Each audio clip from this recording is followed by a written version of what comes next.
Yo, sa mga brad. So may na-order tayong bike caliper sa Shopee na sobrang mura lang. So yung bike caliper kasi natin sira na. So ang in-order ko lang dito yung budget meal lang mga brad. Dahil yung bike kasi natin bakal lang siya. Ayun yung dalawa. Front tsaka sa likod. So ito yung dating bike caliper natin. Medyo hindi na yan kumakagat. Ngayon papalitan na natin ng bago para iwas disgrasya na rin, di ba? Mahirap kasi pag mawalan tayo ng preno.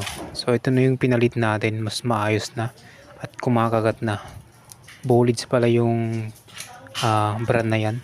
So mura lang yan mga brand. So around 180 ata yan.